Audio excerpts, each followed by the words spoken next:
magandang gabi. Tutok ka sa mga balitang mahalaga, sigurado at totoo. Ito ang Sandigan, Pilipinas! Pag-aresto ng NBI sa dating broadcaster na si Jay Sonza, pinuri ng Malacanang. Buwelta naman ang abogado ni Sonza, bakit walang piyansa ang kaso? Eto naman ang viral. Ang mga customer na yan, nagwala sa fast food restaurant. Ano kaya ang dahilan ng kanilang pag-eskandalo? Sumasandigang balita sa Visayas. Jeep at motorcycle nagsalpukan sa intersection. Mga realista at mga pulis nagkagirian ngayong araw ng panggawa. Ilang pulis sugatan. Sa Sandigan Sports, volleyball stars nagsama-sama sa All-Star Showcase sa Candon, Ilocos Sur. Mga magkaribal noon, magkakampi na ngayon. At sa Sandigan Showbiz, Mateo Botticelli, kapatid dokumentarista na sa TV5. Ano kaya ang istoryang ihahatid niya? Nagduro at naghagis ng mga gamit ang dalawang customer sa isang fast food restaurant sa Pampanga. Ang ugat daw niyan, hindi agad na ibigay ang refund. Sandigan natin si Aisel Dawson. Makikitang may kausap na lalaki ang manager na yan ng isang fast food chain sa kuha ng CCTV na ito. Maya-maya, lumapit din ang kasamang babae ng lalaki. Hindi rinig sa video pero kapansin-pansin na may hinihingi ang babae sa manager na pagalamang customer pala ng kainan ang dalawa. Lumapit na ang ibang crew pero tuloy lang sila sa pakikipagtalo sa manager.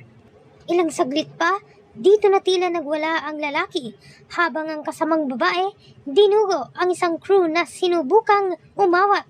Lumapit ulit ang lalaki at tinulak ang lagay ng mga kutsara at tinidor, maging ang babae tinabig din ang mga gamit sa counter. Kitang tinamaan pa ang manager. Maging ang cash register, hindi pinatawad ng babae sa sobrang galit. Inawat na ng lalaki ang babae at hinila ito palayo, pero humabol pa ito ng paghagis ng baso sa mga crew bago tuluyang lumabas ng kainan. Pinuntahan namin ang branch ng fast food chain kung saan umano nangyari ang viral video at natuntun namin yan malapit sa isang gasolinahan dito sa NLEX northbound sa bahagi ng Mexico, Pampanga. Tumangging humarap sa kamera ang mga tauhan ng kainan pero kinumpirma nila ang insidenteng nakunan sa viral video. Kwento ng isang staff, humingi ng refund ang babae sa video.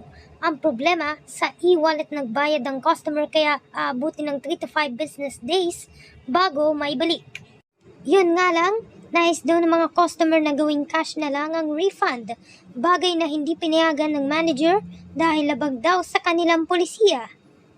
Sa pulisiya ng nasabing restaurant sa payment method gaya ng credit card, debit card o e-wallet din dapat na mga customer idaraan ang refund. Agad daw nila itong pinoproseso pero maaaring matagalan ang refund depende sa payment provider.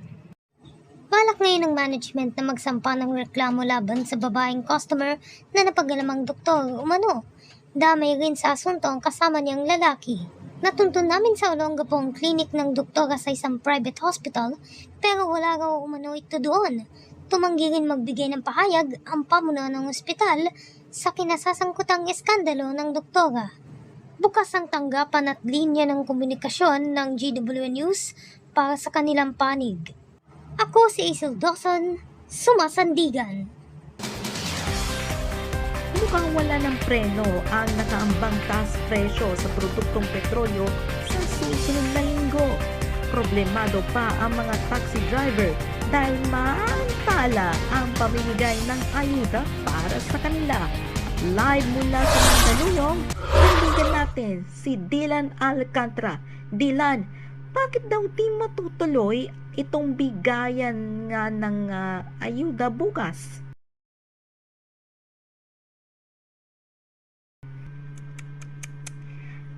Alam mo, Cassandra, doble kalbaryo nga ang kakaharapin ng mga kakampi nating tsuper dahil Bukod nga sa, ayun nga, hindi nga matutuloy itong pamimigay sana ng ayuda bukas, magtataas pa ng presyo ng langis sa susunod na linggo.